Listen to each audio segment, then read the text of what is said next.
Ladies and gentlemen, thank you for your patience. We have the line from Mr. Nath reconnected. Over to you, Mr. Nath. Thanks, Inba. For some reason, my landline is not working, so I'm taking it from mobile. Good evening to all participants.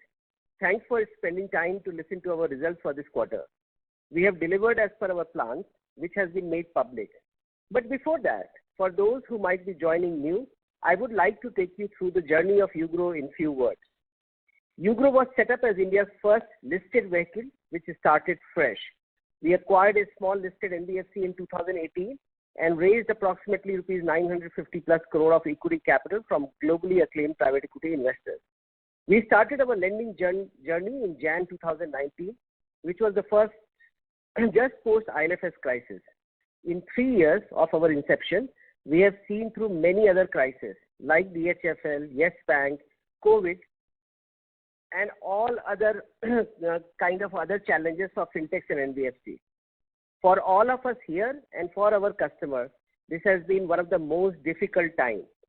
Still, we have persevered and crossed the milestone of 5,000 crore of asset under management and 38,000 customers, maintaining the credit cost under control. This, among our peer set, is the most accelerated build-up of a lending business in this segment. This is the result of over-investing in our operating infrastructure, data analytical infrastructure, and distribution architecture, and we are seeing the result on asset growth and bottom line performance. Since our inception, we were and continue to be of the opinion that India's small business lending is at inflection point of explosion. We have seen a 1.5 decade of consumer financing growth, and now you would see a similar growth for small business financing. This is happening on the back of being able to underwrite an SME customer through the lens of fast emerging data stack underpinned by GST, digital banking, maturity of bureau, coupled with deep data analytical prowess, which can underwrite the cash flow and not just the collateral. In addition to this, we believe that every small customer is different and they are not homogeneous. Therefore, you have to evaluate them with sectors and subsectors. We therefore built our credit scoring model, Grow Score, which uses the data of GST, banking, and bureau, and our underwriters use our sector and subsector-based templated underwriting scorecard. We have one of the largest data analytics and technology teams for a company of our size and vintage. We always believe that data and technology will drive the MSME lending in India, and true to our belief, the entire ecosystem is now transitioning to an on-tap financing similar to what we have seen in consumer lending many years back. Our credit scoring model, which provides a decision within 60 minutes, is now well accepted across lenders and our co-lending partners.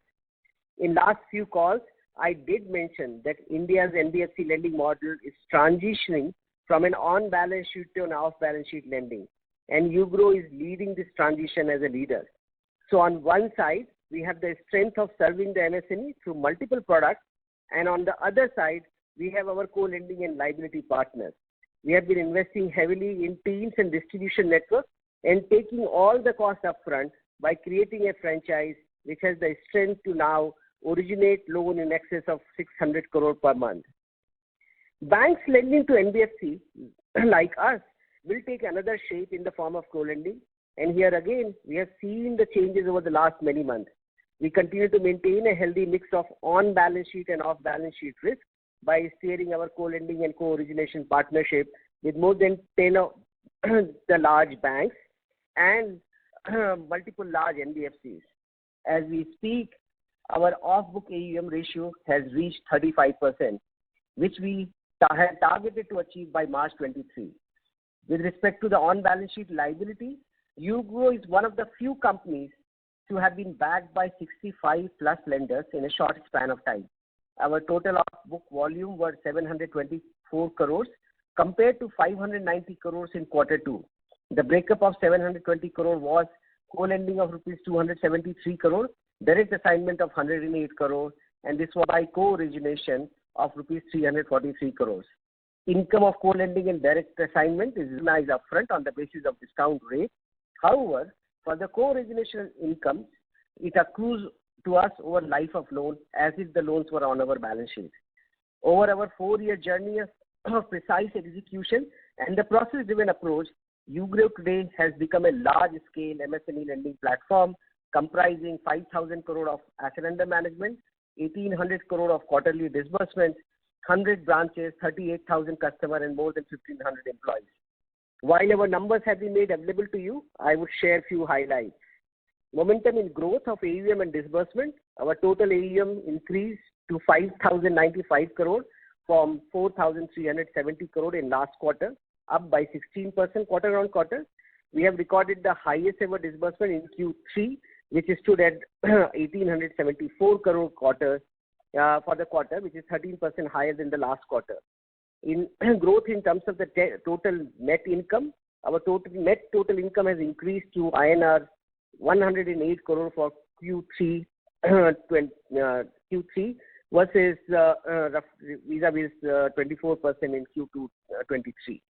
As a percentage of on-book AUM, the net total income increased to 12.9% from 11.3% in last quarter. Our OPEX and cost to income ratio stood at 63.9% in Q3 23 as compared to 62.7% in Q2 23, primarily on account of certain one-off expenses being recognized in the quarter.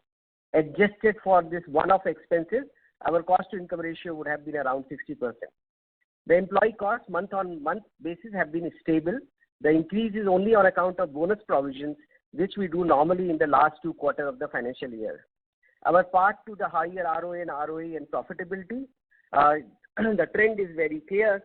Our PBT has increased to INR 22.2 crores in Q3 23, registering a 27% quarter-on-quarter growth, and our PAT for Q3 23 stood at 32.1 crores, registering a 149% quarter-on-quarter increase.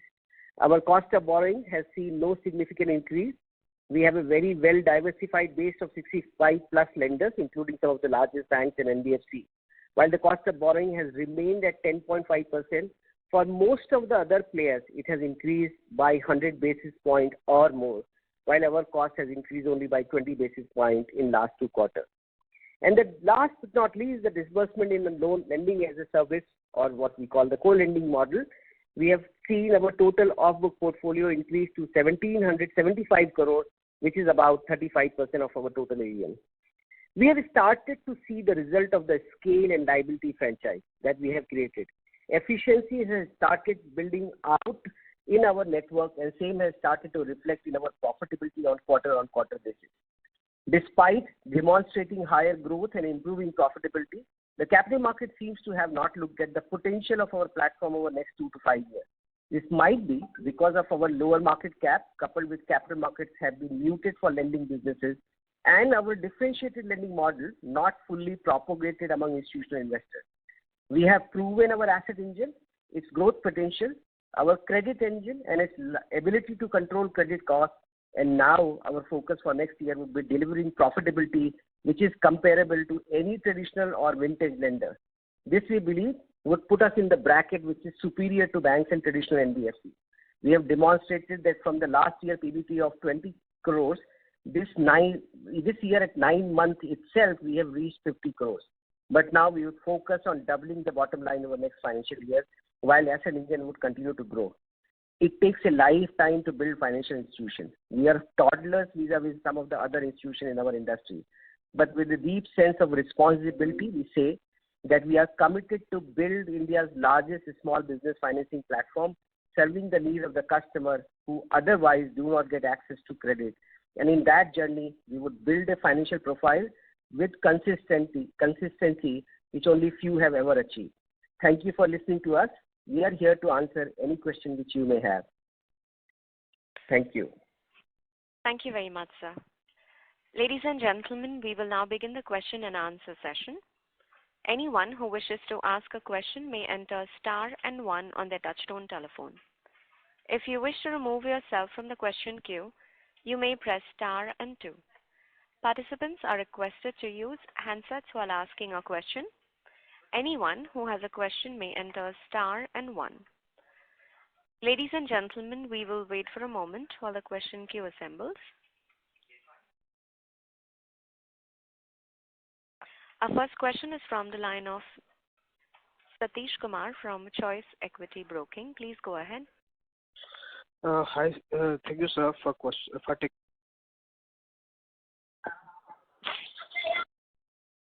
Hello.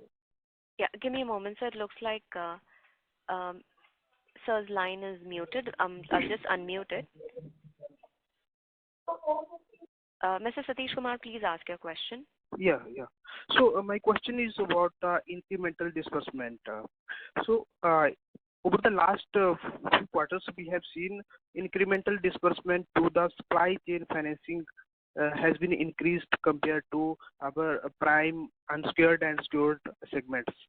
So can you throw some light on this? Sorry, your question is that you are seeing the growth in our disbursement, or is anything specific? Incremental disbursement for supply chain financing segments has been increased over the last few quarters compared to other segments like prime secured and prime unsecured segments. Yeah. So I give you a headline, thinking what why it is happening, and Amit can take you through further. Look, as you would see our last 3-year journey, and you look at our distribution model and our risk profiling of our portfolio. We started with prime segment to begin with. We started with 8 location prime businesses supported by 500 plus intermediaries, and then over a period of time we implemented multiple other channels. So then within our branch infrastructure, we opened roughly around 75 plus micro enterprises branches. Each of these branches take roughly around 18 months to get to a level of break even and then start throwing assets from that point onward. We then establish our ecosystem channel, which is the machinery financing and supply chain financing, our partnership and alliances channel and digital, which will go live soon. So it is the evolution and very heavily investing into multiple distribution channels. And they are now, that's why the benefit is coming now. As time passes, each of our channel would grow. And also, you would see the yield profile of the company improving because most of our channels are secured and higher yielding segments. And also now we have established our data analytics and growth score far more because we have a track record of almost now 3 years to 2.5 years. So that is also helping us to grow all our channels. Amit, if you want to add something. No, so Mr. Satish, thank you for the question and thank you, Sachin. Truly, and while you've covered that all our channels are now really coming up the curve and really being able to service all kinds of needs, supply chain is a very peculiar channel that we want to focus on because that really services the short-term need. And typically in these seasons, which are festive seasons, one would see that the supply chain demand is extremely high. We've been servicing this demand over last quarter and this quarter again, and so the disbursements in this channel has seen significant growth. However, this will also remain our key channel to service multiple focus sectors like green energy, like wash, like healthcare, and we will continue to focus on this channel. And in future as well, this will remain a significant contribution of our disbursements. Thank you, sir. And so my next question is about the operating expenses. So the cost to income ratio is around over 60%. So and it's major share of our income. So when should we expect this to normalize going forward, sir? So, sir, the way, and I think so, we had expected capital market to be cognizant of the fact that you are seeing a company with a 3-year vintage. It started at ground zero. When we raised our capital, we had not a single person in the company, nor a single loan. Most of the time, what you are seeing in listed world is companies which operate as unlisted for at least 5 years, 7 years, 10 years, and get to a level of maturity and then come to the market. And that's why you pay them X amount of premium. So we have established our business right from day one in the opening glare of a listed market and invested, very heavily in the OPEX. So these, our numbers are not comparable to most of our peers set, but obviously you don't have to worry too much about it because you have choices to make. As when you board an aircraft, the pilot says that you have many airlines to, go on. So you choose what provides you the best. But you also think in terms of what would, take you to your destination with safety. Vis-a-vis many of our peers, which actually in the initial first 5 years, bleed on the bottom line. So they burn capital and then come to a break-even point and, operating profit. we have been profitable from day one. And also, we are competing head on to come to, a cost to income ratio, a return on asset and return on equity, which is equal to or better than most of our peer market. Our year beginning cost to income ratio was 72%. It is now at 60%. So all of our OPEX is now more or less complete. And what you are seeing is only the growth on the asset side. So with every passing quarter, this would continue to improve. I have said in my opening remarks that from a 20 crore of bottom line, we have now delivered 50 crore of PBT in the first 9 months, and our endeavor would be to double it for the next year. So, and I think so if you look at our quarterly presentation, we have said that in 2025, we'll be at cost to income ratio of roughly around 45%, which is the best in the market. Thank you, sir. That's all from my side. Thank you. A reminder to our participants, if you wish to ask a question, you may enter star and 1 on your touchtone telephone. We'll take the next question from the line of Sheetal Gave from ULJK Financial Services. Please go ahead. Sheetal, could you please unmute your phone and go ahead with your question? Hello? Hello? Yes. Yes, we can hear you well. Yeah. So congratulations, sir, for great sets of numbers. Finally, you achieved 5,000 crores of AUM milestone, and we are sure that by 25 you can easily achieve 20,000 crores AUM milestone. So I have some couple of questions on the yield side.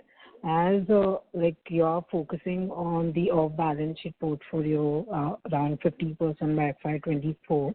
So currently the yield on portfolio, which is a total of on-book and off-book, is around 17.4%. So I just wanted to know, because the liability side is diversified, so that is the reason you can sustain your cost of borrowing. But I just wanted to know on the yield side, how is your view on a future that if you're focusing on the off-book, which is obviously it's a high yield business. So going forward, how you're looking on the yield side, yield on portfolio side?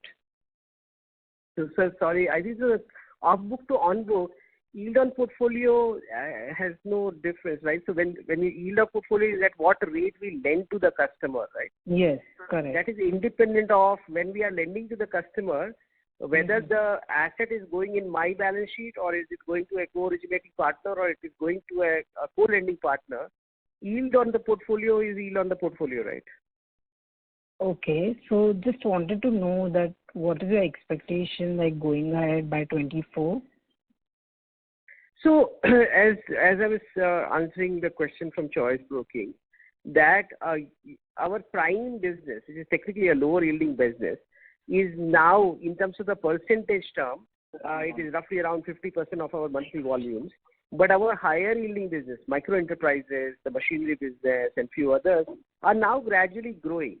So we expect, and we are not making a prediction, but we expect that our income, I said that we will endeavor to double our profitability, and that's a combination of OPEX remaining the flat, credit cost remaining same, stable and flat, and our portfolio yield gradually going up and AUM going up would double the profitability. So I think so it's very difficult sitting here to predict in percentage term what would be the yield increase on the portfolio, but definitely there'll be an inching up which will happen now.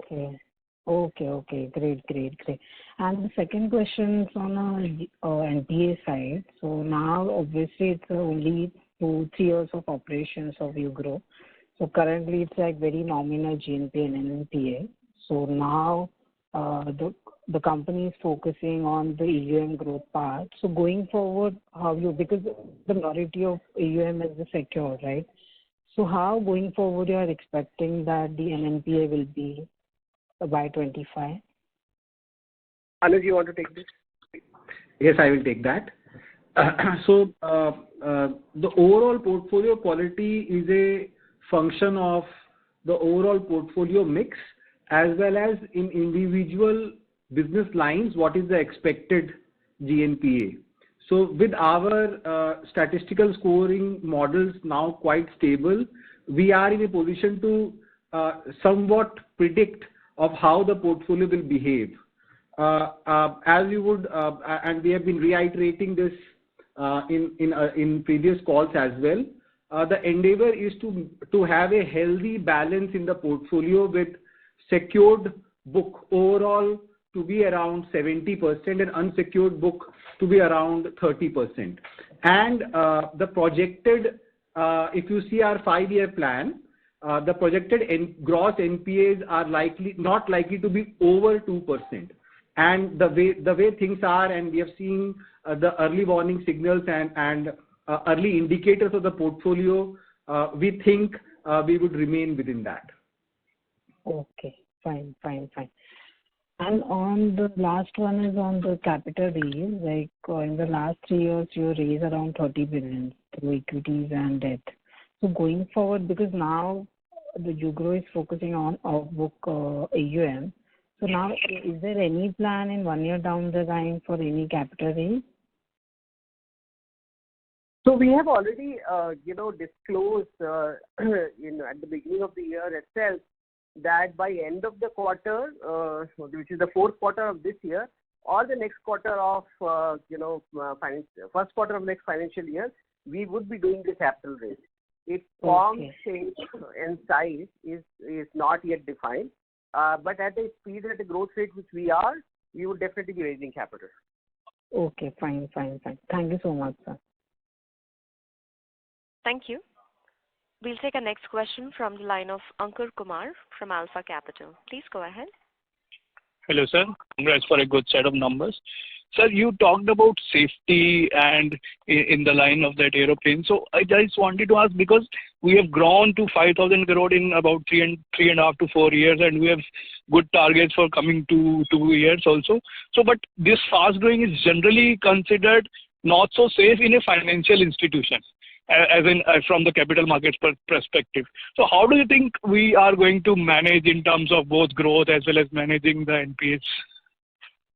So the answer to this is that, sir, if you compare us with 10 other NBFCs, which are in micro enterprises segment, there is not a single one started with a total capital at the day one of 950 odd crore. So you have recently seen a 5-star going IPO. 5-star to reach at the scale where they are have taken 15 years. But it is not because either the capacity was a problem, or the market opportunity was a problem, or a speed was a problem. It is because they started with only 25 crore of capital, and to get to the base of capital where we are, it takes roughly around 10 years. So the fast growth is not a function because we are disbursing money, recklessly. So right from our day one, the login to disbursement rate for Ugro has been stable at 30%. For a 400 crore worth of loan, we originate 1,600 crore every month. It is a function of the capacity which we build over first 3 years, and that is what is setting the volume, and that's what maintaining the credit quality. So this business at the end of 2020 had only 150 people, 8 locations.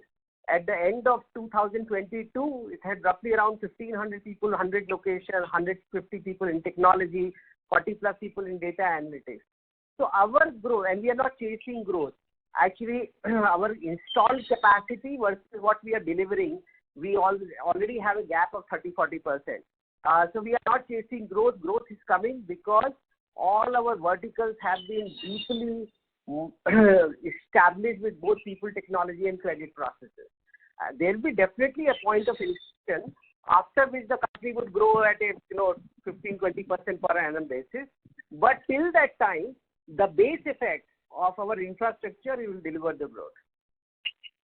Sure, that's great to know, sir. And sir, in terms of tax rate, this quarter we had high tax rate. So can you explain why and what is our expectation for the tax rate in the coming years? You sure you want to take that?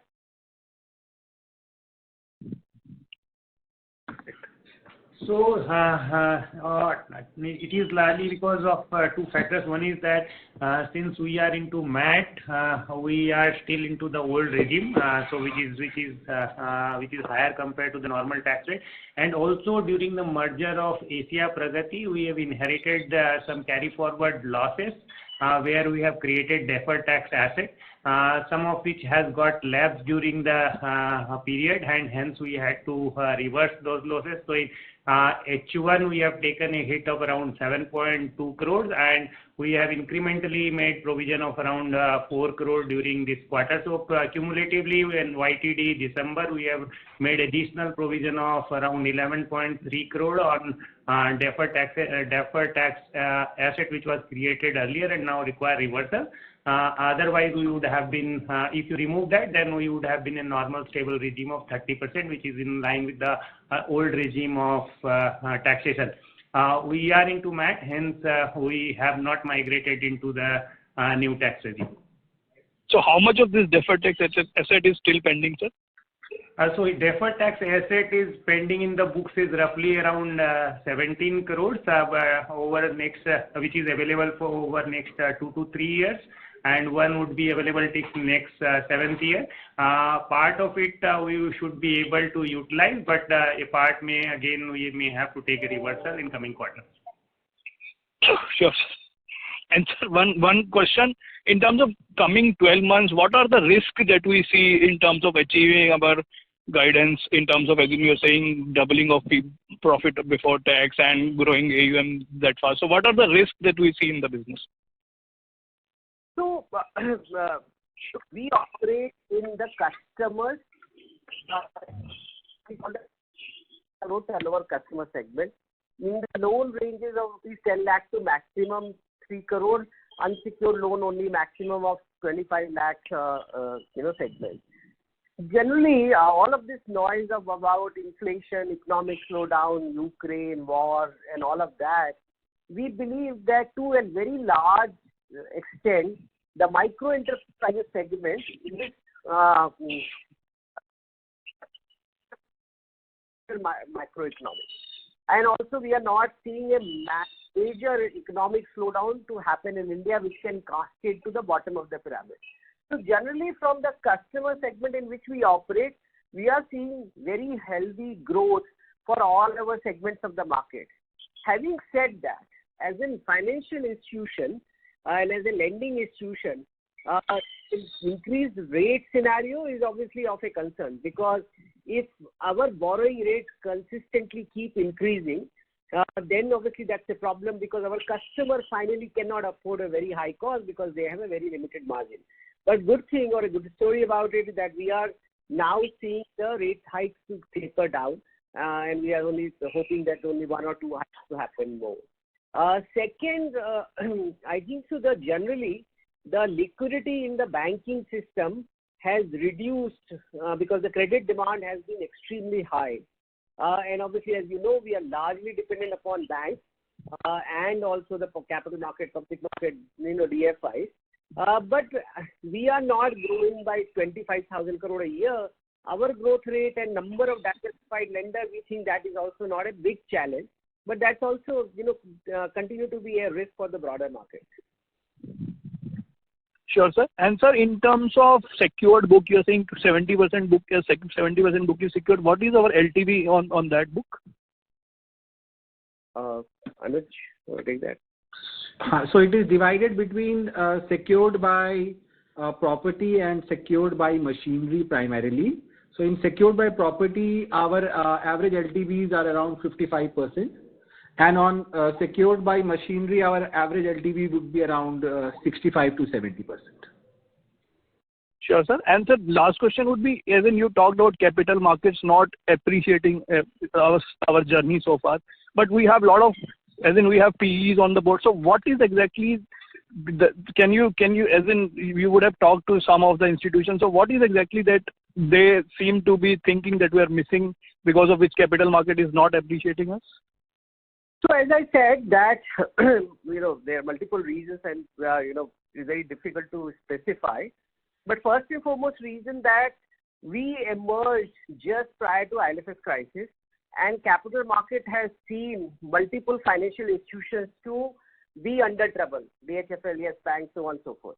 Then capital markets saw a massive wave of COVID which affected the lenders generally. So I think so those two elements itself, while there was a broader rally in all others, banking and NBFCs had not seen a rally. Now we are seeing a little bit of a rally happening only for top tier private sector banks. But there are also many number of banks and NBFC which are, which what we call the traditional and legacy, which are also available to public market at a very reasonable price. I think so, look at this way. If we would have done an IPO, primary IPO now, or 2 years down the line, you guys would have, paid a value which would be 5x higher than what we are today. But we are okay with that. But eventually, our model is superiority on a lower capital base, being able to, an entity which is being able to generate much higher ROE would get appreciated. So, no businesses which are superior to their peer set can remain out of mainline radar for a very long period of time. And we are making a conscious effort for broader market to understand us better. Sure, sir. And in terms of closest listed competitor, would we call Five Star as our closest competitor, or? No, sir. I think so that, I think we are in the domain of fintechs, and, fintech credit platforms are yet to be listed. Paytm was the last, and Bank Bazaar was the last, fintech which got listed, but both of them were non-credit businesses. And both of them, went to the market on a metrics of listing, which at least I don't understand. So if you look at our asset profile and our business profile, we don't have a direct peer set. So our prime business compete with the banks, our micro enterprise business compete with Five Star, Veritas. Our supply chain finance business, compete with global fintechs which are in supply chain. Our business compete with Electronica and others. Our P&A business, is similar to that, would be a Mass Financial, which is enlisted. And when we launch our digital channel, that will be a completely fintech platform. So I think so we are creating a category of India's largest small business financing platform driven by data and tech. So, and we hope that others would also follow it. So it's very difficult to say this is our listed nearest peer. But purely from a valuation perspective, while we are big, broad, diversified, so it's monoline business are, where they are. So, obviously investors have to make their choice. Sure, sir. Thank you and all the best. Thank you. Our next question is from the line of Akash Jain from Ascon Global Services Limited. Please go ahead. Congratulations, sir, on a very good set of numbers. My question pertains to the growth for FY24. Like AUM target, we have around 7,000 crores. So predominantly, we have shortlisted around 8 to 9 sectors and exposure to those accounts which have a credit history. So are we looking to broaden our sectoral outlook beyond those 9 sectors? Anuj? So when we had selected these 8 sectors and then we added a 9th sector called micro when we started the business, they were actually pretty large sectors in themselves and contributed about 45 to 50% of total SME GDP. And the way we are seeing traction overall and the buoyancy. If you recall, our 8 sectors, 3 are quite service oriented and 5 are mixed, all towards consumption. We are seeing very good growth in these sectors, and at this point in time, we don't see any reason why we should add. But in case there is some opportunity which comes in where we see a lot of potential, theoretically we are open, but at this point in time, we would like to focus on these 8 sectors and keep building our expertise. Okay. And secondly, on the commitment of the private equity players, so is there any outlook of the private equity players to stay with the company? Sir, any investor, whether it is a private equity player or a public market investor, have the flexibility and freedom to come and go, right? And that is the way we would like it to be. So like in an HDFC or ICICI or large platform, investors come and go. The platform or the institution should stand on its own. Having said that, we started with 4 private equity investors, of which 3 of them continue to sit board, and we are still within their investment cycle, and there is a long residual fund life. So that we know when it will be near to their fund life cycle, they will gradually divest, but that is not happening today. Okay. And my So let me add this. I know sometimes I've seen sell side analysts asking this question that what would happen when these large investors would sell. See, I've taken the case example of say AU or few other large NBFCs. Institutional ownership through private equity is very common now, but normally these ownership don't come into the public market. So there are larger financial institutions which would like to come and take over some of these shareholdings. So today we have 4 Asia private equity funds in our business, but there are then large funds, sovereigns, and others, both active and passive. As we continue to grow in size, they like to they would like to participate in platform like ours. Okay. My other question is on the GNP and NNPA ratio. If not for this fast AUM growth, what could have been a GNPA ratio and NNPA ratio? So I'll take that. So basically you are referring to our static pool delinquencies by vintage. And we keep monitoring that. They wouldn't have been too different.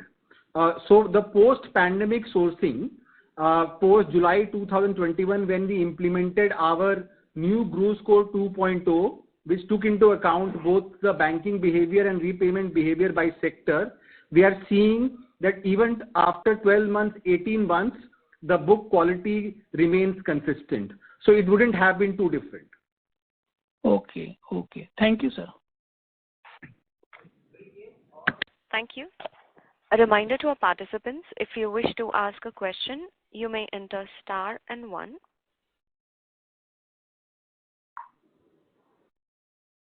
Our next question is from the line of Nirvana Laha, an individual investor. Please go ahead.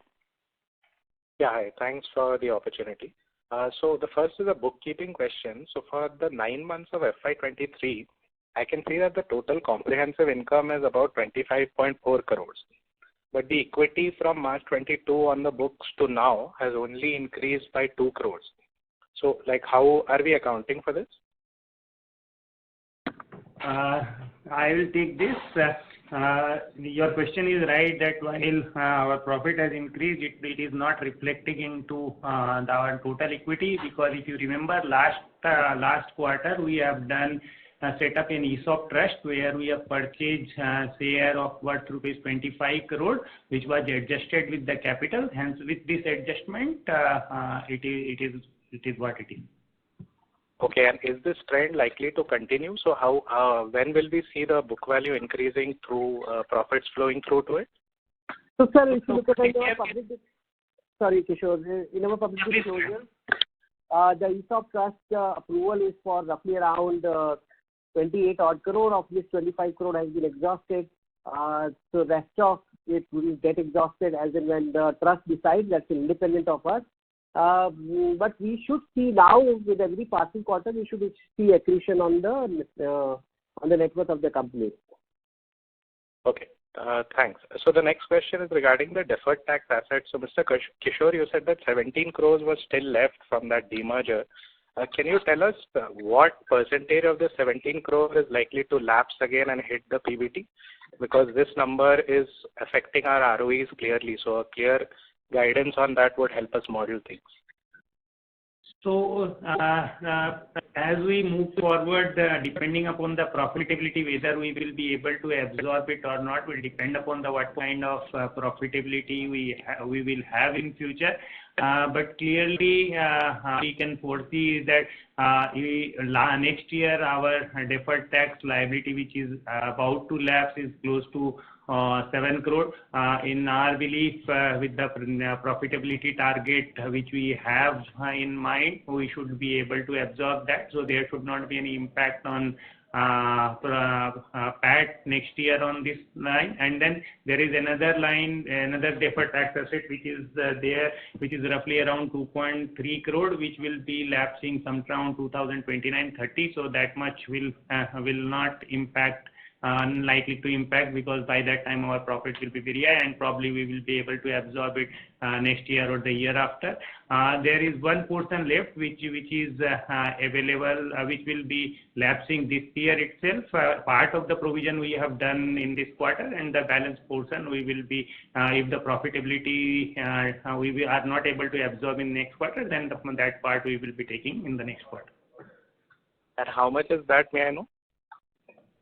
I will have to check and get back on the same. Okay, I'll connect offline on that. Secondly, on your projections for FY25, you have given two ratios this time, which is PBT by average total assets and PAT by average total assets.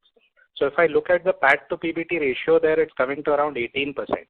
4.5% divided by 5.5%, that's around 82%. So does that mean the normalized tax rate for Ugro going forward is going to be in that 18-20% range, or are you factoring in some deferred tax assets reducing the effective tax rate?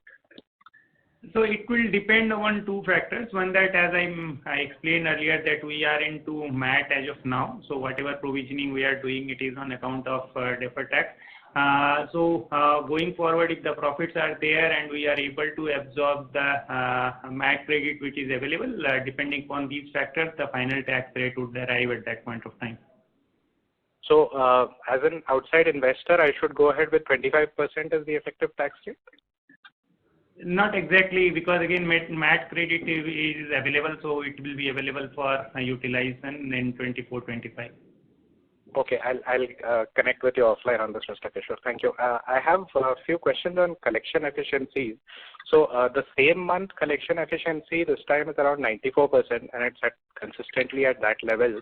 So I was just comparing the collection efficiency with banks. I know Mr. Nath has earlier said that that may not be the right way to look at MSME collection efficiency, but still wanted to just get a confirmation that the 6% that is flowing into buckets, how will this resolve into NPAs? I know that this was explained in the last call, but 6% optically when I benchmark with banks, which may not be the right benchmark, hence I'm asking for his guidance, it looks like it would translate into higher than 1-2% NPAs, but if that is not the case for our kind of lending, I would just like you to explain that, please. So I use the time, that's why we have presented two data. One is the collection efficiency, which is demand collection and total collection. That time. So if you look at total collection, it is 97.5%. Sorry to interrupt. Mr. Nath, your voice is kind of breaking up, so could you please repeat the last few sentences? Sure. So I was answering this question that our 94% collection efficiency, what you are comparing with the bank is ours is 98%, right? So total collection, which is including overdue versus and plus current month demand, is the way most of the NBFCs and banks report. That is at 98%.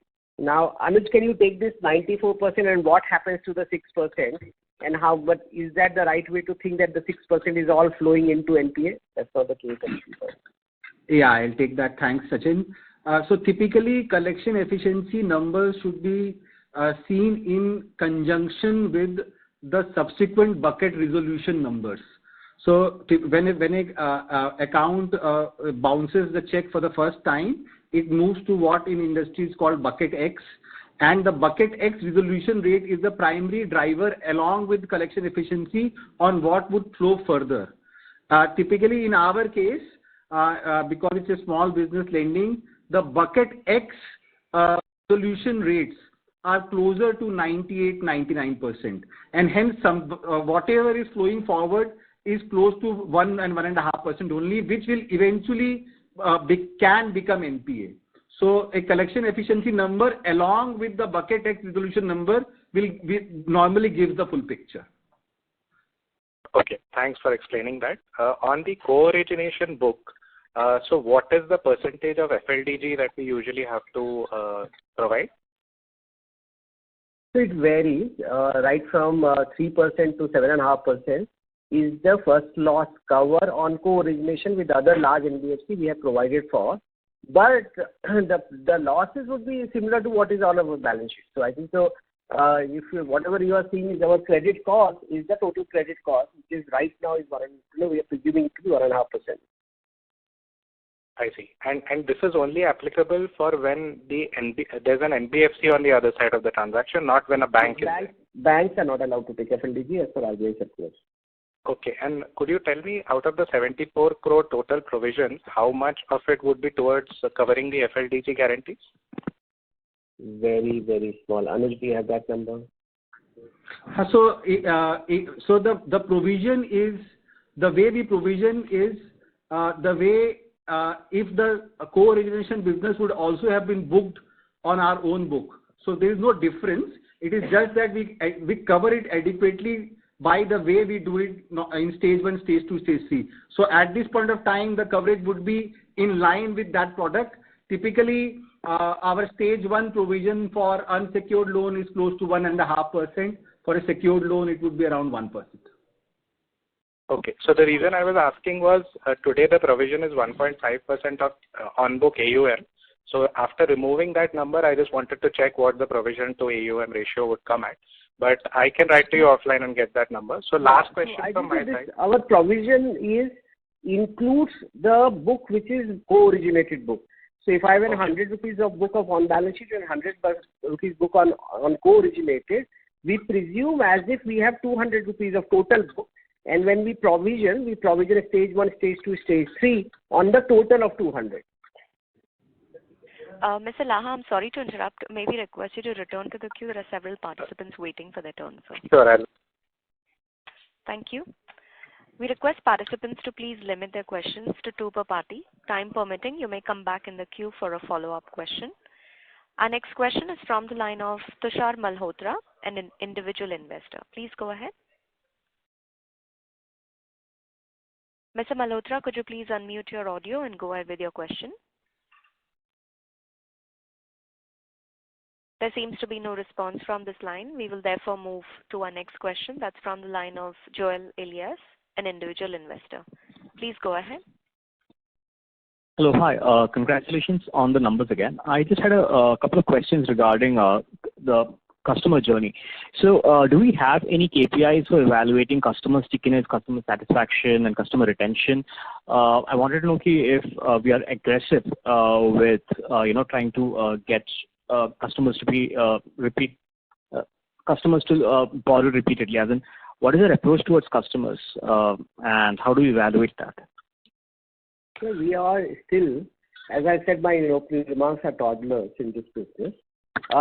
Today, as you know, we have multiple channels, and these channels, depending upon the need of the customer through multiple sources, are originating these customers for their multiple credit needs.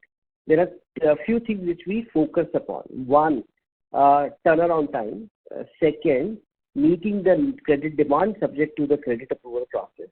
And third, post-disbursement experience, which is in terms of timely providing all of what they wanted to do that. Now, customers, that is the count. We don't do formal customer satisfaction survey. We have done a very large impact study, which is published on our website, and it has also multiple testimonials of what kind of impact we have created for every segment of the market. And if you read through that, it will be very interesting insight, in terms of very large base of 38,000 customers, what we have been able to achieve. With respect to one aspect of further credit need, or for example, a customer which has taken a loan against machinery from us, whether we have approached the customer, whether he has come back to us for taking a secured loan, that has not yet started, because in terms of our installed capacity versus what we can service, there is still a gap. But now this year we are gradually progressing on that as well. Then we should be able to cross-sell multiple other things which a customer needs. So it's an evolution, and we are on that evolution progressively. Got it. Thank you so much. That's it from me. Thank you. We'll take our next question from the line of Tulsi Badrinath, an individual investor. Please go ahead. Good afternoon, and congratulations on your excellent results. I'm curious about the experience at the branch. Out of the current branches, say about 100, how many have broken even, and when do you expect the remaining to turn profitable? Also, are you planning on expanding? So we have, of the 100 branches, we have roughly around 25 branches, which we call the main 25 cities in the country, which service what we call the prime customer segment. Those branches, given the size, at which they operate and little higher ticket size with lower yield, most of them are broke even very quickly. So except I think so 5 or 6, which would be recent addition in this year, most of them are broken even. The micro enterprises, that's much harder business to build because these are tier 2, tier 3 towns, and these are direct originated business. So you have sales, credit, collection, legal, all of that, and then you have to have an origination strategy. You have to also build a brand because remember we do secured loans, so it says person who is taking a 10 lakh rupees of loan but giving the papers of a 20 lakh rupees worth of his property, which is his only property, right? So there is a brand establishment and recognition has to happen. There we have roughly around 35 plus branches out of the pool of 71. And that's what I was saying, that with every passing quarter, you will have a block of 15, 20 branches who now would keep breaking even, and then they will have a positive cash flow coming to the company. So this is where we are right now. Thank you. And my second question relates to growth score. I was just curious whether, when you conceived of it between the concept and what the data actually shows you in practice, have there been some surprises, positive surprises? Anuj, you can take that, but I think that this time we have moved it to our annexures. So on the slide 37 of our presentation, you can still see the analysis and of our growth score and how are they in line with expectation or not. We would say that they are in line with our expectation, but Anuj, you want to add something?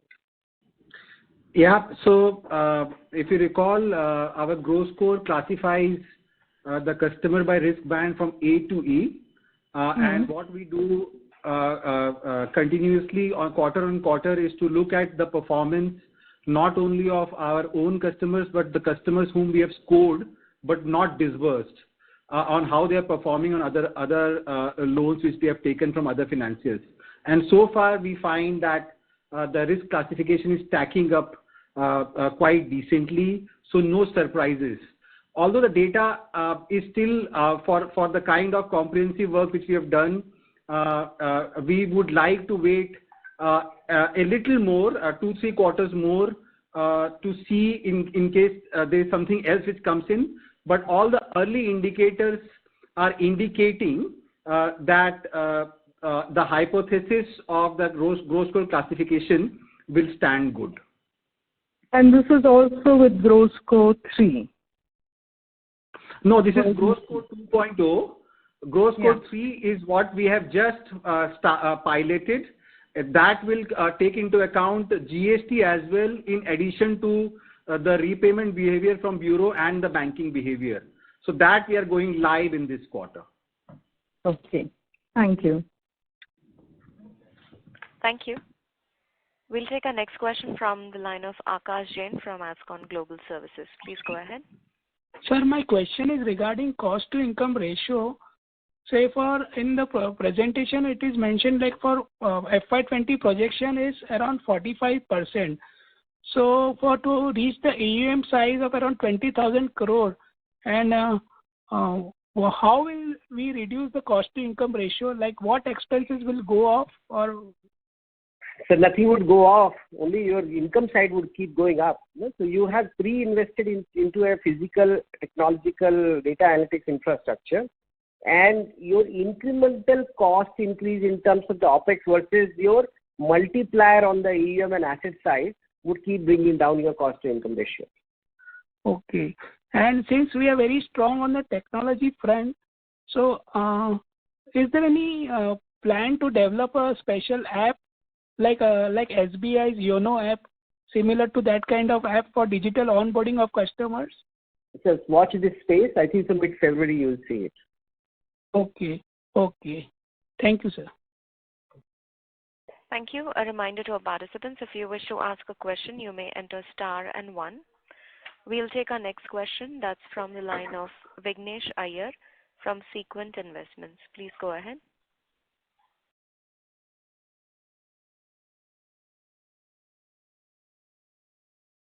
No, we are growing sorry, quite. Mr. Iyer, you'll have to repeat your question. We couldn't hear you. Yeah, hold on. Could you ask a question, sir? Hello. Yes, Mr. Iyer. Yeah. Okay. Hello, sir. Yeah. So I just wanted to know, our disbursements side is growing around like 11, 12, 13%. So can we expect the rate to be maintained at this, around 11 to 12% quarterly CAGR for like at least 1, 2 or 3 quarters going ahead?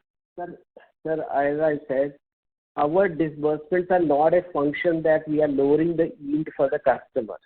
Our disbursements are a function of our capacity which we have built over last 8 quarters actually, right? So I don't think so that there is any decrease in our portfolio yield which will happen. In fact, we are now working as we see the higher yielding portfolio, micro enterprises, machinery business, and few others. We think that there will be few basis for at least some increase which will happen on the yield. So I said this, that our OPEX to income ratio or our bottom line would increase by virtue of 3 things: portfolio, size of the business growing, a little bit of increase in our yields, and OPEX remaining flat. And in spite of probably borrowing costs going a little higher, we still think so that our profitability would keep going up from where we are. Oh, okay. Right. Got it. That's all from my side. Thank you. All the best. Thank you. We'll take our next question from the line of Sai Kiran Pulavarti from Pulavarti Advisors. Please go ahead. Yeah, hi, sir. Thanks for taking my question. Just one quick question. You have got a very interesting slide about Mr. the Pulavarti, I'm sorry to interrupt, sir. If you're on a hands-free mode, can you switch to handset and speak, please? We can't hear you clearly. I am on normal phone. Yeah, go ahead. Yeah. We could hear you. You're talking about an interesting slide, yes. Yeah. So there is a slide which explains the business model of lending as a service, where you have explained the ROEs and the ROEs, which will be far higher than normal on-balance sheet model. I do understand that you are already having certain off-book kind of an model which you are doing it. What could be the journey from the current level probably to a co-lending model where we will see the ROEs and the ROEs expanding meaningfully? At what scale or what are the milestones as investors we should track? If you can just help us explain, that will be really helpful. So I think so we have given in our presentation. We have been giving this for a quite a bit of period of time. So if I may request you to look at the slide 20. And our slide 20 actually, in fact, we were thinking of taking of this slide because we said that we have already explained this. So in our slide 20, you'll see that we have said that by FY25, the return on asset should go up to 4.5%, and ROEs would go up to 17-18 odd %. And with that, off book to on book at roughly around 50%. Now this is dynamic. When we say an off book AUM, this off book AUM have multiple components: the co-lending, the direct assignment, the co-origination, so on and so forth. But the broader point is, between traditional high leverage is not possible for non-banks. It's a very difficult task. If that is the constraining factor, then with low leverage to generate high return, you have to build a semi-marketplace model, which is an off-book model. And we are a market leader, and we'll see how it evolves. Got it, sir. Great. Thanks, sir. That's what I thought. Thanks, sir. Thank you. Our next question is from the line of Rishi, a retail investor. Please go ahead. Rishi, could you please unmute your line? Yeah. Yes, I'm audible. Yes, you are, sir. Yes. Congratulations on a good set of numbers. Now, I think a couple of questions that I had have already been answered with regards to what you saw the business as being different from Five-Star Finance and also on the gestation period of RP investors who've been with us for 4 years already. So I think you've answered these questions. I just have one further question on what your official communication on the rating agency tassel would be. I think there was a recent downgrade, and I did read the announcement from Ugro, but it'd be good to hear from you on this call as well. Exactly same thing, sir, which we have written. So we have not minced our words when it comes to what we have disclosed. So in 2019, we were signing a co-lending agreement with the State Bank of India. At that time, we had neither a requirement of any debt nor we have that much of asset book, and that rating was required to be taken urgently, and we went to Equity and they gave us the rating. And we signed our first co-origination agreement with the State Bank of India. We didn't realize at that point of time, because at that time Equity which was earlier called Samera, owned by SIDBI and large number of financial institutions.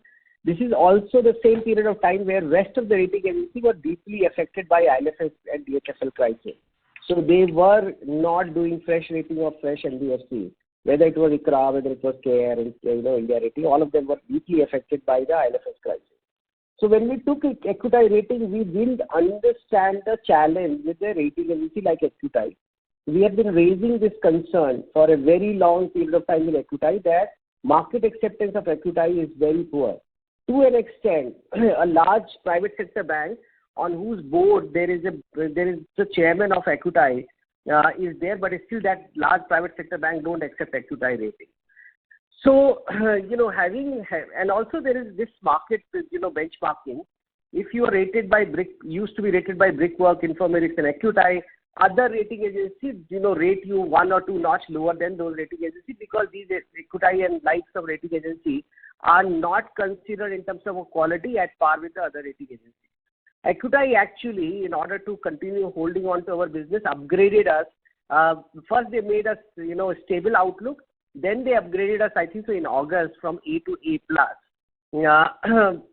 But in spite of that, we decided that we have to transition rating to larger rating agency and went ahead and took CRISIL as a rating agency. CRISIL, in all their judgment, rated us A-, which was 2 notch below what Equity had rated us. Now that is not in our control, but I think so Equity came under severe pressure because, as you know, regulators nowadays look at it very seriously, and each of the rating agency has to go and explain why their rating is too different from the other rating. And that's why when that happened, they had raised this concern that why we had gone and accepted CRISIL at a 2 notch below. We told them that, look, we can't survive with the size and scale of our operation, we cannot survive, and that's why we have taken other rating agency. And in order to self-justify themselves for a very flimsy ground, which actually, if you read our letter, all of their grounds are infructuous, as in they have no meaning, they decided to bring it down from A+ to A. We are transitioning Equity out. None of our lenders, both the term lenders or any other lender, have raised a single point of concern with their rating downgrade. Hopefully this is very clear. No, that's very, very clear. And thanks a lot for the transparency as well.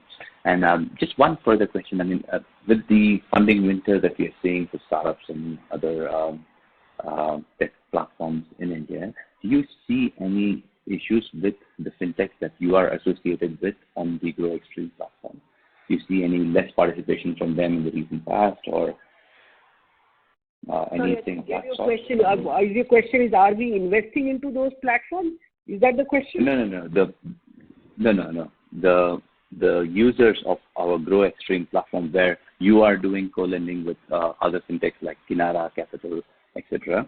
Do you see them participating less on the Ugro Xstream platform these days, or are the participation still at the same level? No, I think so, sir. Actually, the opportunity set for that is much larger and much wider.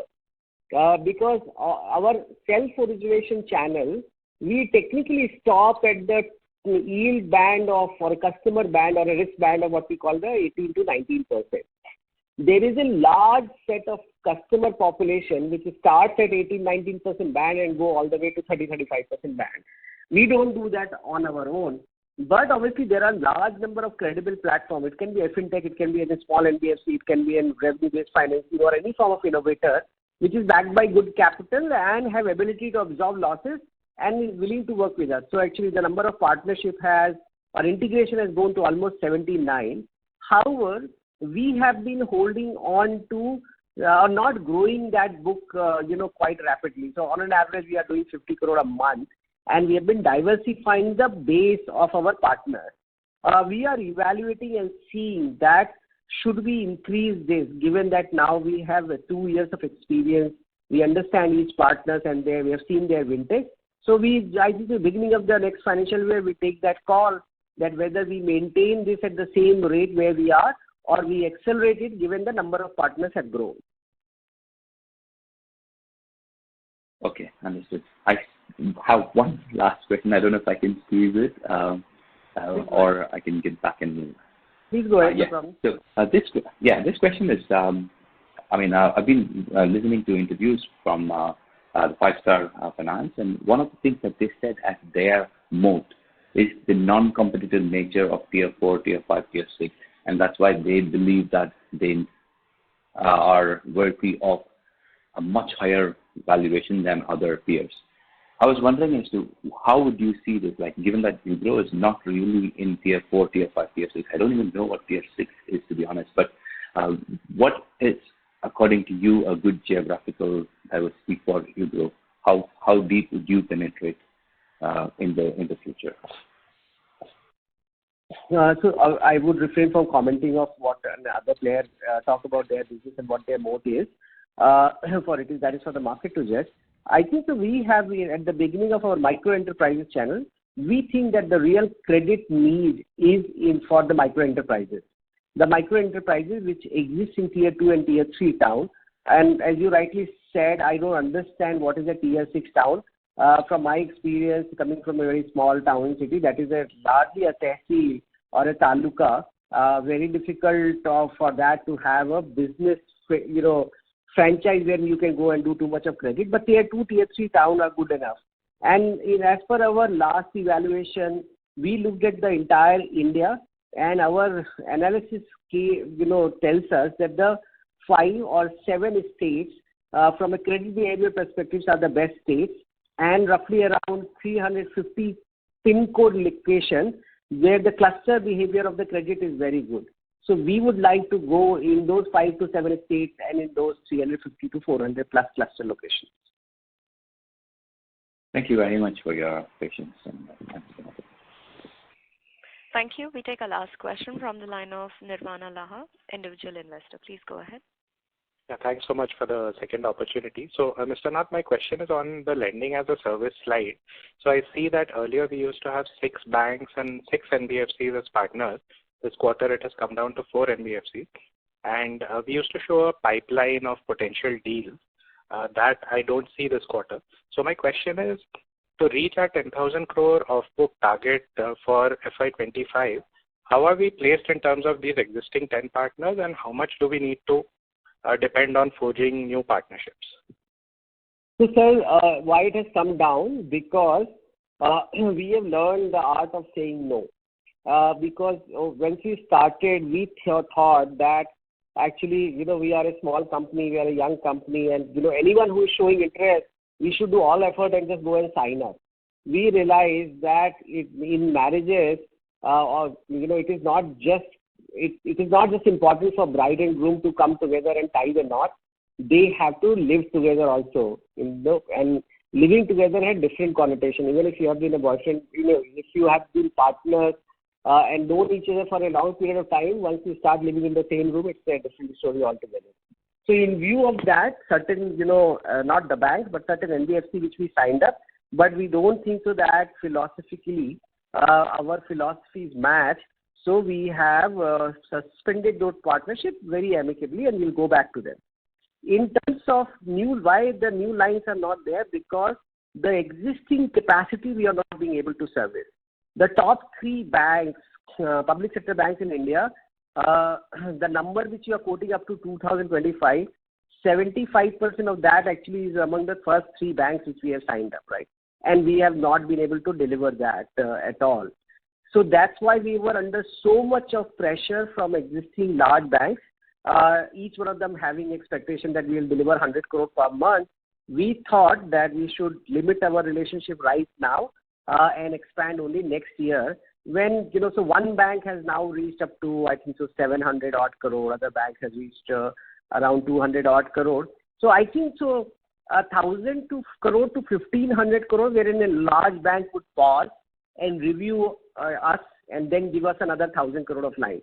So I think we have more than sufficient partnership which exists today, and at our choice we can increase it whenever we want. This is wonderful to hear, Mr. Nath. And as an investor, if I may request not to remove slide number 20, because every time we see the FY25 figures, the aspirational figures, it reinforces the fact that that's what management is aiming for, and that's why we are invested. So a small request from my side. We will keep doing that. We expected that, by giving that slide, people will not look at us from last 2 years perspective and 2 years. Rather, they will focus on what we are going to deliver in next 2 years, and they will correlate with quarter-on-quarter performance. We were not seeing any good result of that. That's why, being disheartened, we were thinking of removing it, but we'll take your input and not do that. Thank you so much. And we as investors are really excited for this journey. So wish you all the very best. Thank you. Thank you. I now request Mr. Sachin Ranath to add a few closing comments. Over to you, sir. Thank you very much for listening to us patiently and asking, very good questions. Obviously, every time we come on the quarterly call and when we hear each one of you, it motivates us to keep doing what we are doing today. But even if you have further questions, Mr. Neerav Shah, our Head of Strategy and Investor Relations, and his very capable team would be happy to answer you any further questions which you might have. We'll see you next quarter at the end of the year. Thank you very much. Thank you, members of the management. On behalf of Ugro Capital Limited, that concludes this conference. Thank you for joining us, and you may now disconnect your lines.